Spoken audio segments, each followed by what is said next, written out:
صنع فيديو بالذكاء الاصطناعي. في كل لحظة وفي كل دقيقة يظهر موقع أو أداة من أدوات صناعة الفيديو بالذكاء الاصطناعي تثير ضجة كبيرة في عالم صناعة المحتوى، لأنه صناعة المحتوى بالذكاء الاصطناعي صارت أسهل بكثير مما تتخيل يا صديقي. بصراحة ما بعرف إذا أنت بدأت بمحتوى من هذا النوع أو ما بدأت، ولكن إذا بدأت بصناعة المحتوى فعليك أن تعلم أنك عم تضيع وقت وفرص عديدة كمان. يمكن هي الفرص كانت رح تغير حياتك مثل ما غيرت حياة كثير من الأشخاص. الشيء اللي بدي منك تعرفه وتثق فيه كتير إنه الذكاء الاصطناعي بالدرجة الأولى والأخيرة أتى ليساعدك يا صديقي، ولو أنت ما قدرت هذا الشيء فهذا الشيء بيرجع لك، لأنك بالنهاية أنت بتعرف مصلحتك. ولكن أنا وهي القناة رح كون دائما معك خطوة بخطوة بهذا المجال، وواجبي إني أحثك على البدء بصناعة المحتوى الخاص فيك. ولو أنت شخص حابب تبدأ بصناعة المحتوى باستخدام الذكاء الاصطناعي ولسه ما لقيت الأداة أو المحتوى المناسب لإلك، فاليوم يا صديقي أنا واثق إنك رح تلاقي المحتوى الأفضل بالنسبة لإلك. اليوم راح أقدم لك طريقة صنع فيديو بالذكاء الاصطناعي مجانا بشكل كامل وبدون أي معرفة مسبقة بأي شيء. راح أستخدم موقعين مجانيين تماما، وهي الطريقة أنا متأكد إنه راح تكون ترند بالأيام القادمة، وراح تبدأ كل قنوات اليوتيوب بشرحها لأنه مجانية بالكامل. وصناعة فيديو واحد من هذا النوع ما راح ياخذ معك أكثر من 10 دقائق، واليوم راح أثبت لك هذا الشيء بالفيديو. وبهذا الفيديو راح نعالج مشكلة كثير من الأشخاص بيعانوا منها، وهي غالبا بتكون أساس أي فيديو بالذكاء الاصطناعي، واللي هي صناعة الصور والتعليق الصوتي. في كتير أشخاص بيعانوا من هي الأشياء، يعني بضيع كتير وقت ليصنع صور ويقدم تعليق صوتي ويدمجهم ويقوم بالمونتاج، فهذا الشيء بياخد وقت. ولكن المفاجأة ستكون في هذا الفيديو، لن تحتاج إلى شيء سوى أداتين فقط، وستحصل على كل شيء مجانا. ستحصل على شخصية تتكلم وتتفاعل أمام الكاميرا وبشكل مجاني تماما. دعونا نبدأ في شرح هذه الأداة. أول شيء صديقي، فكرة المحتوى رح تكون إنشاء قناة يوتيوب تتحدث عن العملات الرقمية وآخر تطوراتها بالأسواق.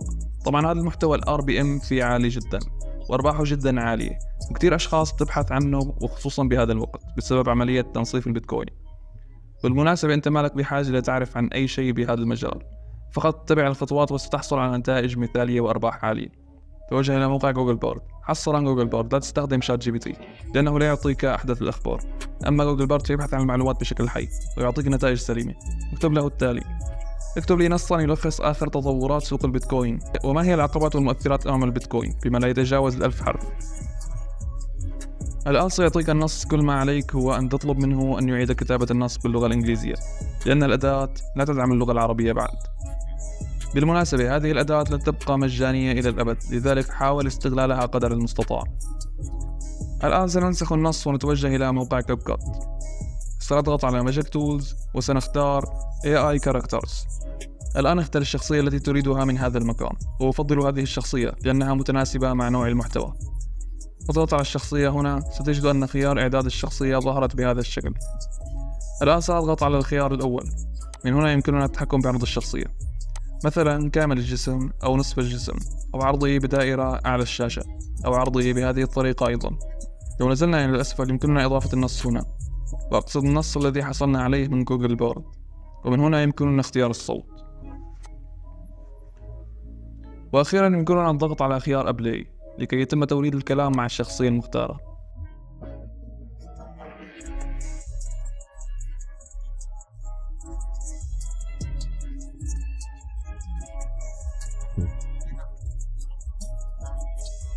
The Bitcoin market has seen a significant rally in the لكن صديقي انتبه، فهذا المكان مخصص لإضافة النص، لا يمكنك أن تضيف عليه أكثر من 1000 حرف، لذلك يمكنك عمل فيديو على مراحل، في كل مرحلة 1000 حرف. الآن لو سألت عن حجم الفيديو فيمكنك تعديله من هذا المكان. يمكنك اختيار المقاس الذي تريده، وأنا سأختار حجم فيديو يوتيوب عادي. الآن أصبح لديك فيديو رائع لشخصية متحدثة باللغة الإنجليزية مع تعليق صوتي رائع، وكل هذا مجانا. لم ننتهي بعد، ولكن يا صديقي إن وصلت إلى هذا المكان فلا تتجاهل تعبي في صناعة هذا المحتوى. أرجو أن تدعمني بالضغط على زر اللايك، وسأكون شاكرا لك كثيرا. الآن يجب علينا إضافة بعض الخلفيات حول البيتكوين وسوق العملات الرقمية. توجه إلى موقع بيكسلز وابحث عن سوق العملات أو اكتب بيتكوين، وحمل فيديوهات لها علاقة بالمقطع بشكل عرضي. طبعا حسب نوع الفيديو اللي عندك، لو عم تعمل فيديو بشكل عمودي يعني مقاس الشورت، أو فيديو طويل بشكل أفقي.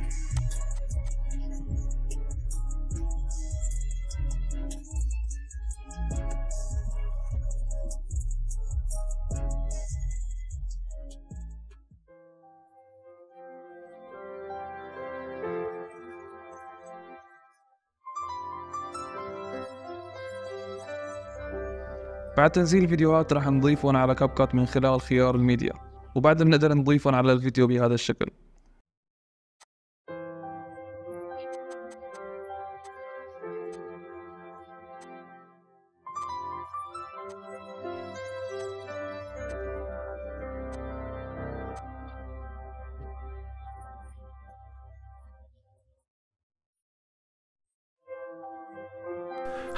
# latest Bitcoin market updates.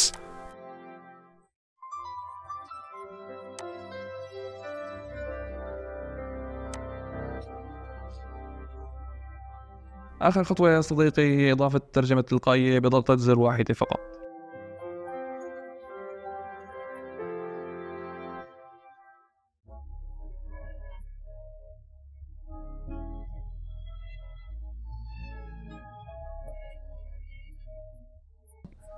طبعا صديقي، أنا قدمت لك شرح للأداة وأنت عندك الحرية باختيار المحتوى المناسب. مثلا لو رجعنا لخيار الشخصيات راح نلاقي عنا شخصيات كثيرة من أنواع مختلفة.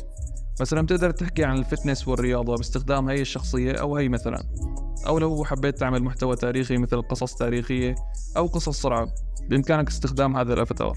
خلاصة الأمر، يوجد في هذا الموقع كل ما تحتاجه لصناعة فيديو كامل بالذكاء الاصطناعي. يكفي أن تختار المحتوى الخاص بك وتبدأ بصناعته بشكل مجاني. أما الآن إليكم هذا الفيديو الذي قمنا بصناعته. ولكن صديقي، أرجو منك أن تدعمني بالضغط على زر اللايك والاشتراك بالقناة، وسأكون لك من الشاكرين. Latest Bitcoin market updates. The rally. Bitcoin market has seen a significant rally in the past week, with the price rising by 6.5%. Bitcoin is up another 2.5% in the last 24 hours, trading at $70,561. This rally is partly due to a general uptrend in the cryptocurrency market, which is up 1.5% over the same period. Adoption news remains positive. MasterCard recently announced it is expanding its support for Bitcoin and Ethereum, allowing more merchants to accept these currencies.